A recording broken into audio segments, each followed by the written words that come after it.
So once again welcome back to virtual teaching.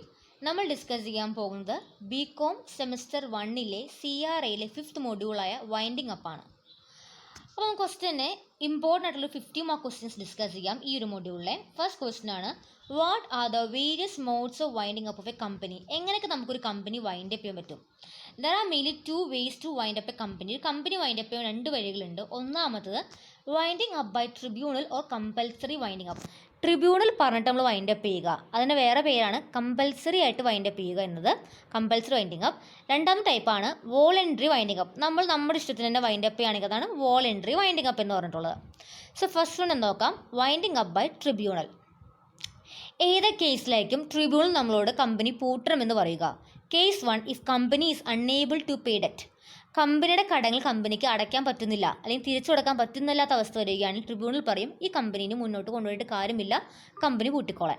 രണ്ടാമത്തത് by special resolution, if tribunal say that the company is wound up. Special resolution pass ചെയ്തിട്ട് tribunal പറയുകയാണ് company വൂണ്ടപ്പാണ്, കമ്പനിന് മുന്നോട്ട് പോകാൻ പറ്റില്ല എന്ന് ട്രിബ്യൂണൽ പറയുകയാണെങ്കിൽ അപ്പോഴും എന്ത് ചെയ്യണം? നമ്മുടെ കമ്പനി വൈൻഡ് അപ്പ് ചെയ്യണം. If the company has acted against the interest of A nation, security of the state etcetera. നമ്മുടെ കമ്പനി നമ്മുടെ നേഷൻ്റെ ഇൻട്രസ്റ്റിനെതിരെയോ അല്ലെങ്കിൽ നമ്മുടെ സ്റ്റേറ്റിൻ്റെ സെക്യൂരിറ്റിനെ ബാധിക്കുന്ന രീതിയിൽ എന്തെങ്കിലും കാര്യം ചെയ്തിട്ടുണ്ടെങ്കിൽ കമ്പനി കമ്പൽസറി ആയിട്ട് പൂട്ടിക്കളയും. Case 4, if the tribunal say it is a sick company. Tribunal പറയാണ് നമ്മുടെ കമ്പനി ഒരു സിക്ക് കമ്പനിയാണെന്ന് പറയുകയാണെങ്കിൽ അപ്പോൾ എന്ത് ചെയ്യും? കമ്പനി പൂട്ടും.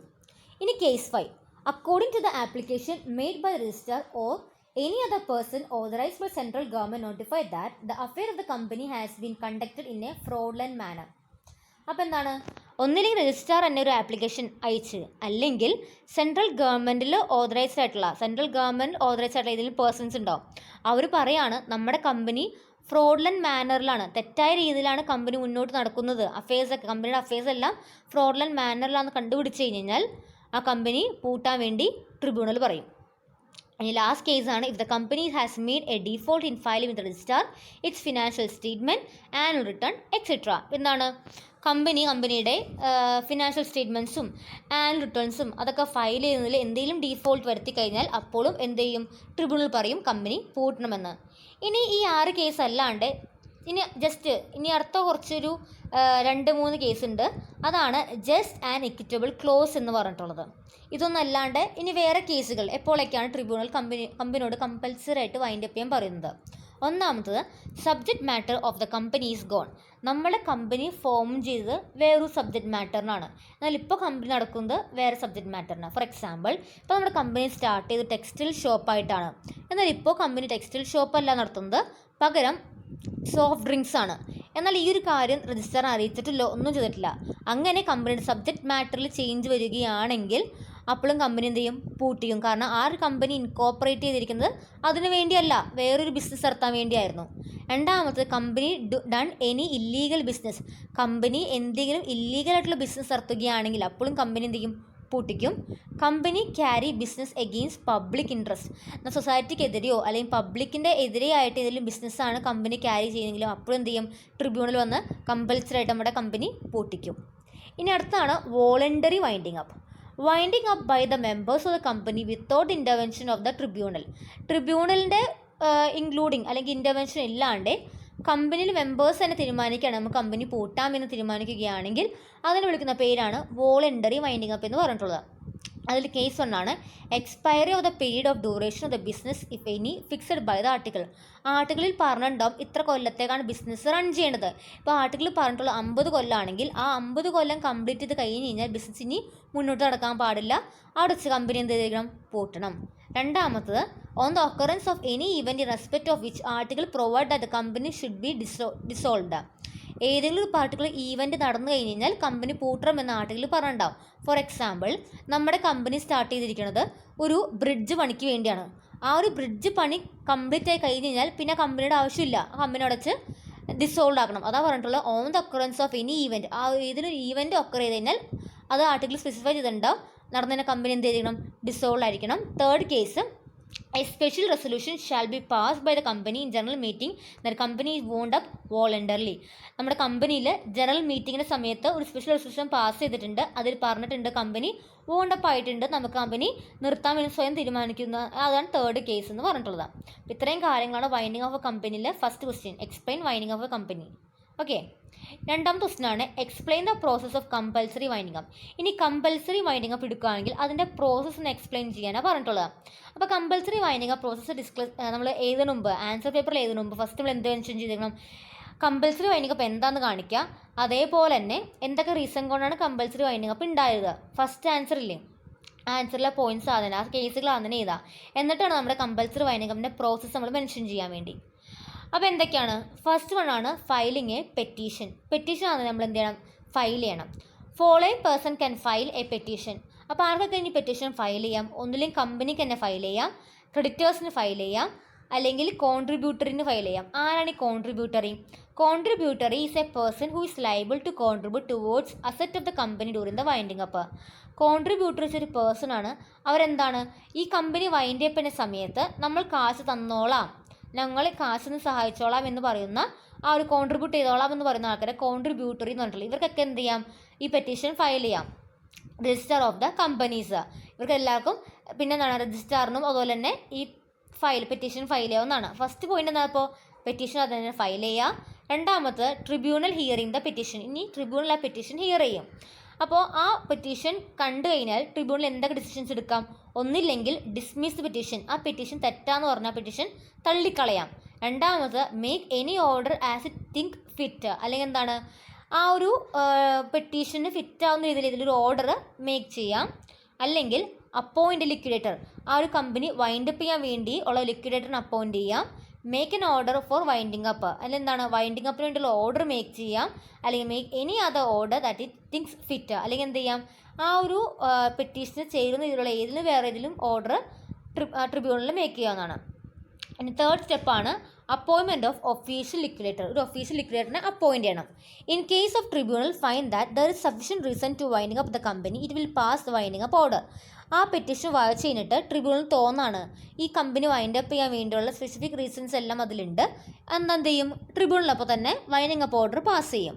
The tribunal will appoint the official liquidator and fix his power, duty and remuneration.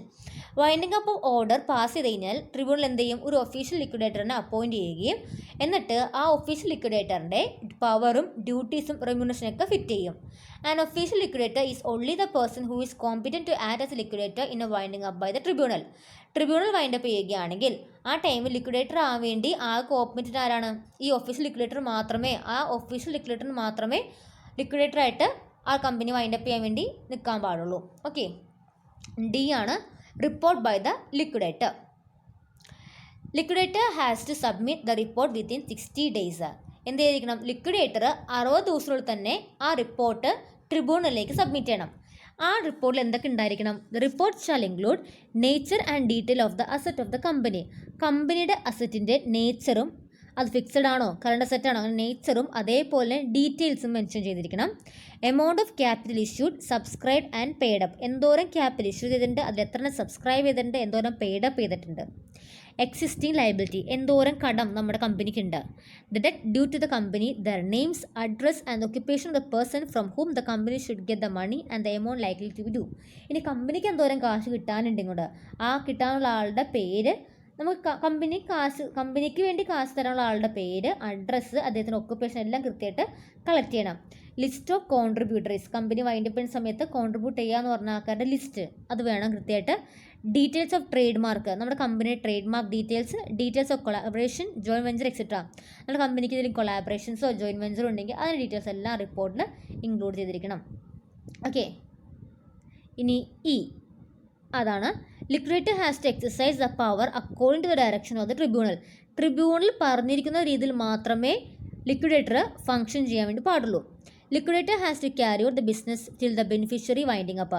ആ ഒരു വൈൻഡിങ് അപ്പ് ബെനിഫിഷ്യൽ ആക്കുന്നത് വരെ ബിസിനസ് ക്യാരി ഔട്ട് ചെയ്യേണ്ടത് ലിക്വിഡേറ്റർ ആണ്. To do all act and to execute all deeds of behalf of the company. കമ്പനിയുടെ ബിഹാഫിൽ നിന്ന് എല്ലാ ആക്റ്റും എല്ലാ കാര്യങ്ങളും കൃത്യമായിട്ട് ലിക്വിഡേറ്റർ എക്സിക്യൂട്ട് ചെയ്തിരിക്കണം. To sell the immovable property and movable property. കൃത്യമായിട്ട് നമ്മുടെ കമ്പനിയുടെ ഇമ്മൂവബിൾ പ്രോപ്പർട്ടീനെ മൂവബിൾ പ്രോപ്പർട്ടീനെ വിൽക്കണം. എന്നാലല്ലേ കാശ് ഉണ്ടാക്കാൻ പറ്റുള്ളൂ. To invite and settle claims of creditors, നമ്മുടെ കമ്പനിക്ക് ക്രെഡിറ്റേഴ്സ് ഉണ്ടെങ്കിൽ ആ ക്രെഡിറ്റേഴ്സിൻ്റെ കാര്യങ്ങൾ, ക്ലെയിംസും പ്രശ്നങ്ങളെല്ലാം ഇൻവൈറ്റ് ചെയ്ത് സെറ്റിൽ ചെയ്യാം. To sign, execute and verify any paper, deed, document for the winding up of company or distribution of asset. നമ്മുടെ കമ്പനിയുടെ വൈൻഡിങ് അപ്പ് ബന്ധപ്പെട്ടുള്ള ഇത് ഡോക്യുമെൻറ്റ്സ് സൈൻ ചെയ്യാനോ എക്സിക്യൂട്ട് ചെയ്യാനോ വെരിഫൈ ചെയ്യാനുണ്ടെങ്കിൽ അത് കൃത്യമായിട്ട് ചെയ്തു കൊടുക്കേണ്ടത് ലിക്വിഡേറ്ററിൻ്റെ ഉത്തരവാദിത്വമാണ്. ഇനി അടുത്താണ് effect of winding up order of the tribunal.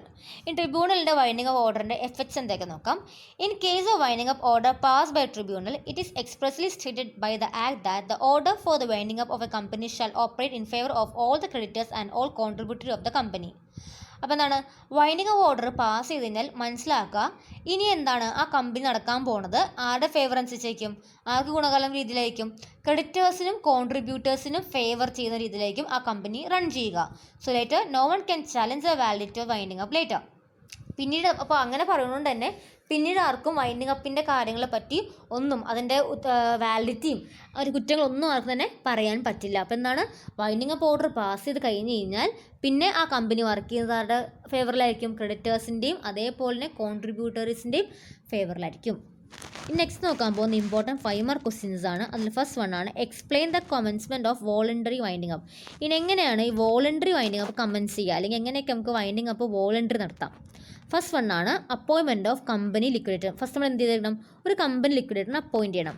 If a company in its general meeting pass a resolution of voluntary winding up, it shall appoint a company liquidator from the panel prepared by the central government.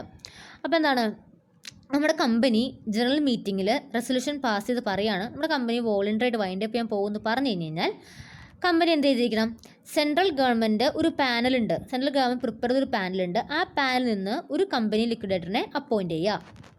രണ്ടാമത്തത് duties to be done by the liquidator. ഇനി എന്തൊക്കെ duties liquidator ചെയ്യണമെന്ന് പറഞ്ഞു കൊടുക്കുക. Duties demand by the company or the creditor time to time. Company പറയുന്ന duties കൃത്യമായിട്ട് liquidator ചെയ്യണം, അല്ലെങ്കിൽ ക്രെഡിറ്റേഴ്സ് പറയുന്ന ഡ്യൂട്ടീസ് കൃത്യമായിട്ട് ടൈം ടു ടൈം കൃത്യം ചെയ്യണം.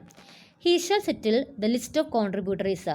കോൺട്രിബ്യൂട്ടറി ലിസ്റ്റ് ഉണ്ടാവും, അത് കൃത്യമായിട്ട് സെറ്റിൽ ചെയ്യാം. He shall call general meeting for obtain sanction of the company by special or order resolution. ഏതെങ്കിലും കമ്പനിയുടെ സാങ്ഷൻ അത്യാവശ്യം ഉണ്ടെങ്കിൽ ഒന്നില്ലെങ്കിൽ സ്പെഷ്യൽ റെസൊല്യൂഷൻ വെച്ചോ ഓർഡർ റെസൊല്യൂഷൻ വെച്ചോ ജനറൽ മീറ്റിംഗ് വിളിച്ചു കൂട്ടി അദ്ദേഹം അത് പാസ്സാക്കണം. He shall maintain a regular and proper book of account. കൃത്യമായിട്ട് അയാൾ ചെയ്യുന്ന എല്ലാ കാര്യങ്ങൾക്കും എവിഡൻസ് ആയിട്ട് കൃത്യമായിട്ടുള്ള proper book of accounts maintain ചെയ്തിരിക്കണം. അടുത്താണ് final meeting and dissolution of company. The company liquidator shall prepare report of the winding up showing the property and asset of the company. Liquidator എന്ത് ചെയ്തിരിക്കണം, ഒരു report prepare ചെയ്യണം, അതിൽ കൃത്യമായിട്ട് നമ്മുടെ കമ്പനിയുടെ പ്രോപ്പർട്ടി അസറ്റും കാണിച്ചിരിക്കണം. If the majority of the member are satisfied by seeing the report of the company shall be wound up and they may pass a resolution for dissolution. ആ ഒരു റിപ്പോർട്ടിൽ മെജോറിറ്റി ഓഫ് മെമ്പേഴ്സും സാറ്റിസ്ഫൈഡ് ആണെങ്കിൽ company വോണ്ടപ്പാന്ന് പറഞ്ഞ് ആ company ആ resolution pass ചെയ്തിട്ട് ഡിസോൾവ് ചെയ്യുന്നതായിരിക്കും. ഇമ്പോർട്ടൻറ്റ് 2 മാർക്ക് ക്വസ്റ്റ്യൻസ് ആണ്. എന്താണ് വൈൻഡിങ് അപ്പ്? കമ്പനി അതിൻ്റെ അഫയേഴ്സ് നിർത്തുകയാണ്, ലീഗിൽ തന്നെ കമ്പനി അവിടെ വെച്ച് ആ ഒരു വർക്കിംഗ് നിർത്തുകയാണ്, അതാ വൈൻഡിങ് അപ്പ് എന്ന് പറഞ്ഞിട്ടുള്ളത്. Whose A liquidator. അപ്പോൾ 2 ക്വസ്റ്റ്യൻസാണ് ഇമ്പോർട്ടൻറ്റ് 2 മാർക്ക് ക്വസ്റ്റ്യൻസ് ആയിട്ട് വരുന്നത്. ഇത്രയും കാര്യങ്ങളാണ് മെയിനായിട്ട് 5th മൊഡ്യൂളിലുള്ളത്. ഇത്രയും ഉള്ളാകെ വളരെ സിമ്പിൾ മൊഡ്യൂളാണ്, സിമ്പിളായിട്ട് ടോപ്പിക്സാണ് ഇതിലുള്ളത്. അപ്പോൾ വീഡിയോ നിങ്ങൾക്ക് യൂസ്ഫുള്ളായി തോന്നുകയാണെങ്കിൽ മാക്സിമം നിങ്ങളുടെ ഫ്രണ്ട്സിന് ഷെയർ ചെയ്യുക. അതുപോലെ തന്നെ എൻ്റെ ചാനൽ ആദ്യമായിട്ട് കാണണമെങ്കിൽ ചാനൽ സബ്സ്ക്രൈബ് ചെയ്യാൻ മറക്കരുത്. വീഡിയോ ഇഷ്ടപ്പെട്ടാൽ ലൈക്ക് ചെയ്യുക. Okay, thanks for watching.